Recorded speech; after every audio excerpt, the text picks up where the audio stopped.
Welcome back. In the final video here for the stool series that I've shot, I hope you enjoyed the previous videos. And what I'll cover, I've already trimmed the bottom of the legs so that they sit flush on a flat surface.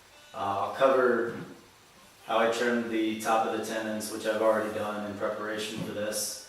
And also, for the sake of time and for comparison, which I'll show you in detail here in a second, is I've already refined the edge on the right hand side of this stool. Okay, first off, I already leveled the legs, but I wanted to just quickly explain how I do it. What I do is I don't use any layout lines.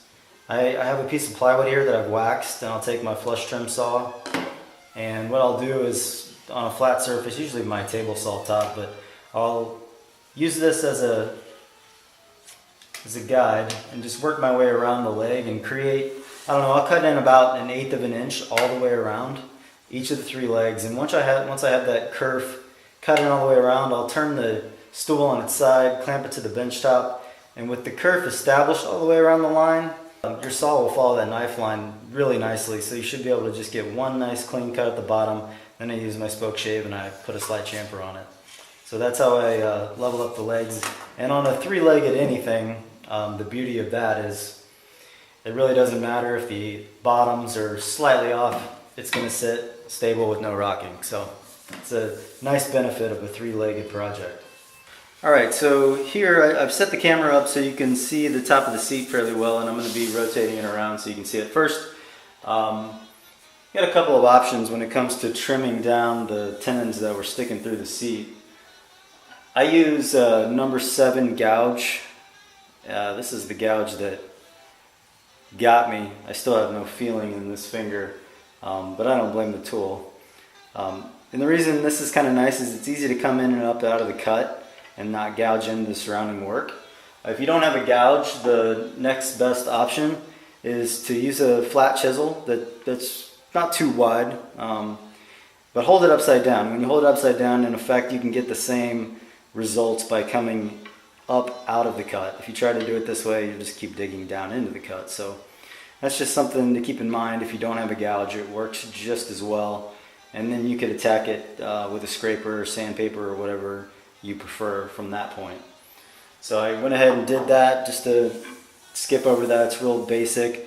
What I've also done is I took the liberty of already shaping the left hand side of the stool just so you can see it to save time. If you take a look, as I mentioned before, I brought this top surface down to where the bottom chamfer that already existed was. Now, one thing I didn't mention before, and it's important, is when you cut that chamfer in on the bottom, you know, I draw a line while that's still a blank, and I use a square to make sure that line is very straight. When you cut the chamfer, you want to make sure you come up right to that line. You could get creative and bring that chamfer and the line itself down and create a little bit more of a shallow effect here in the leg area. So you can do whatever you want there. I just keep it flat and bring the rest of it down. So just to take a look and explain before I get started on the right hand side what I've done. I just, using a round bottom spoke shave, which I just came in and smoothed out the transition from here down to the flat, and then here obviously brought that down to the line.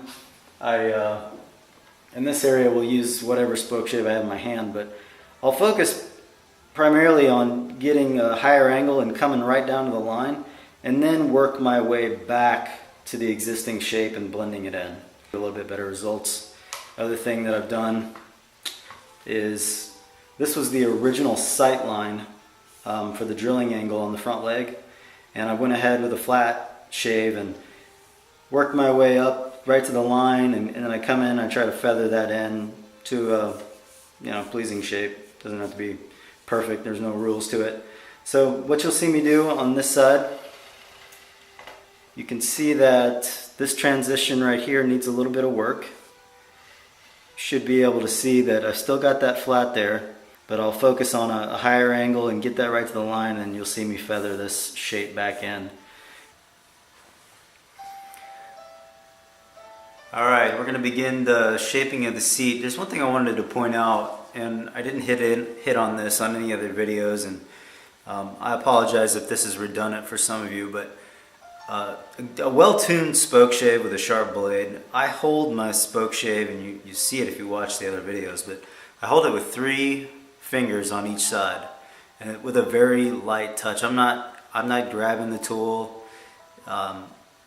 All these other 2 fingers over here are doing, if you can see that, is really just telling me where the angle's at. Again, these middle index and thumb on both hands just lightly gripping. So hopefully you guys will be able to see this. I'm not getting too much shadow. It's a little bit difficult, but I'll do my best. And there's not a lot of work to do right here. And then I'll switch over to a flat bottom spoke shave, and I'll work that flat and then work my way uphill. So here we go. And I've got the spoke shave, set for a fairly aggressive cut here, just simply because I've got a little hump there that I need to move. Of course, you guys can't see that at all when I'm here. I'm going to reset the camera, give you a higher angle.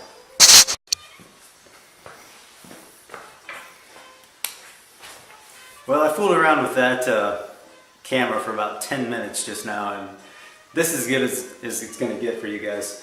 I'm a woodworker, not a videographer, so you'll have to deal with me and my impatience for getting the perfect shot and doing the perfect edits. That's just my philosophy. I gotta eat, so hopefully you'll be able to check this out and get something out of it. Just with those couple swipes I started there earlier, I'm actually really close to where I want to be. I got a little bit of a little hump right there. If I sit back, I got a little bit there.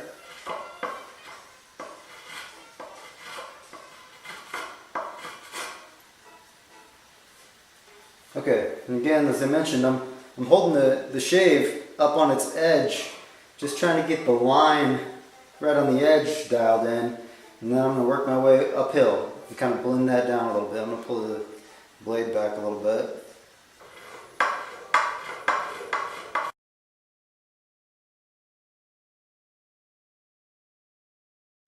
You guys ought to be able to see that now. Really nice transition. Just blended that little area. Looking good. Now I'm going to switch to a flat right here on this blunted edge. Got a little Indian leg wrestling with this thing so I can hold it.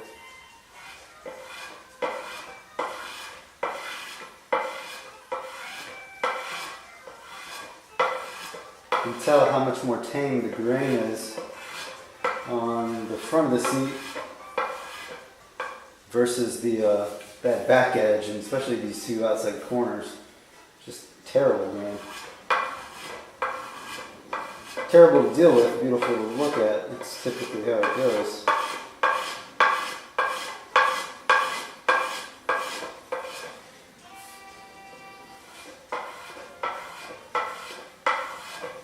You guys ought to be able to see that.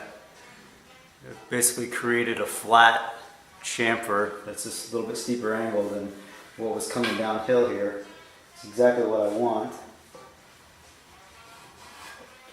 Until that edge disappears.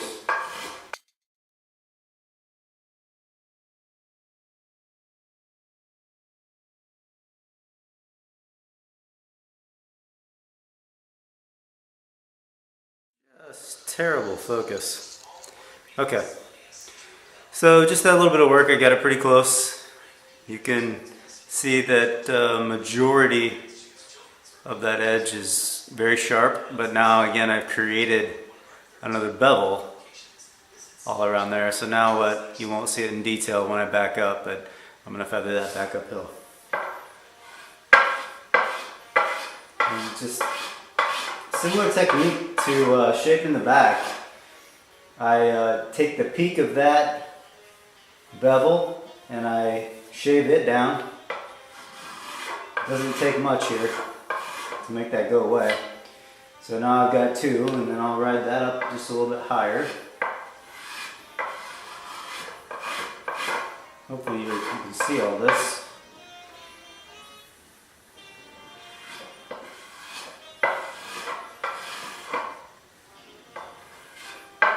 The last thing I'm going to do with this seat, I'm not going to tape it, and I won't get too crazy with blending this perfectly, is I am going to sand this seat, because I do want it to be absolutely smooth without any tool marks in it. And that's personal preference. You can do it however you want. You can leave all the tool marks on it. I like a nice looking, smooth, fluid seat with no reflections of light off these shapes.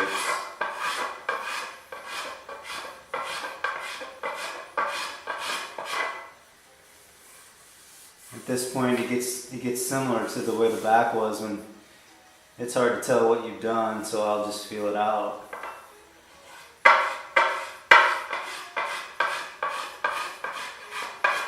And if you start to get tear out coming in one direction, just turn the tool 90 degrees the other way, and typically that'll take care of that tear out. Okay, so now you can see that transition. I just kind of shallowed it out. I'm probably going to take care of that little peak right there off camera, but you should be able to see it's a nice crisp line. Last thing I'm going to do is get this flat right here on the front edge. So just using a flat bottom and then working my way. Whoa. Switcheroo there. I'm going to have to work it this way.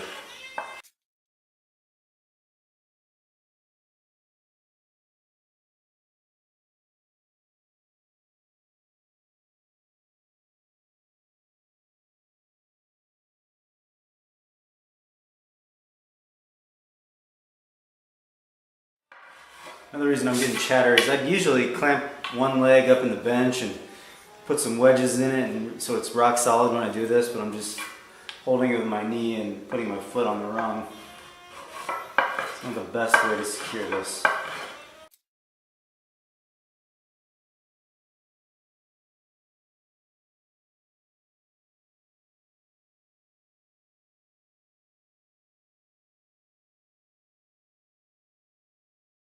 And I'm happy with that.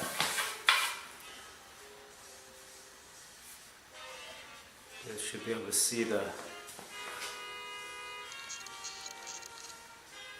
pretty good symmetry. I've said it enough times, so I'm not going to say it again. Crisp line. Transition these, and, at the end of the day, it just gives you an idea of how to do it. You can transition these shapes any way you want to. The most important thing is to be systematic in how you approach it, and you should get good results. And once again, thanks for watching.